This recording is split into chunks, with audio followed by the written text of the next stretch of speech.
This is Alan Bush with ADMIS.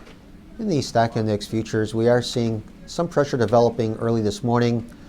This linked to the bearish interest rate implications of the two stronger than expected economic reports that we had earlier today. GDP coming in up 3.6% against a guess of up 3.1%. And we had jobless claims at 298,000, that better than a guess of 320,000. So this causing some traders to think that the Fed could taper its quantitative easing program at the December meeting. That's actually December 18th meeting. Our feeling is that there will not be a taper. We also have seen in the recent past several times, in fact quite a few times, where economic reports come in a bit better, causing traders to think that the Fed could taper, and yet the Fed does not taper. And I think that will be the case again this time. So from these current lower levels, I would expect stock index futures to advance. I think we'll see futures trading higher on the day, and I do not think we'll see a taper from the Fed until later next year, probably even after the consensus view of a March taper. So look for the Fed to scale back much later next year, later rather than sooner.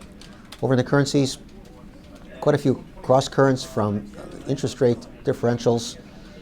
We did have the European Central Bank leaving credit policies unchanged, leaving their benchmark interest rate unchanged at a record low 25 basis points. Also the Bank of England leaving their key rate unchanged at a record low 50 basis points. Probably the biggest news overnight coming from Japan, announcing that they are increasing their economic stimulus plan with a new package totaling 182 billion in new stimulus. This appears to be somewhat of a sell the rumor buy the fact situation. This had been rumored for quite some time that there would be a new stimulus package. So any shorts in the yen, I think, probably should be covered in here. And in the treasuries, futures a bit lower with those two economic reports coming in stronger, putting pressure on futures. But we do appear to be oversold in here. It looks like most of the sell stops have been taken out. Futures may trade just sideways to maybe a little bit better. Some concern that the Fed could taper. Of course, that would be a bearish influence. Once the Fed meeting is out of the way, I think we can see prices rebounding and then trading higher in treasuries.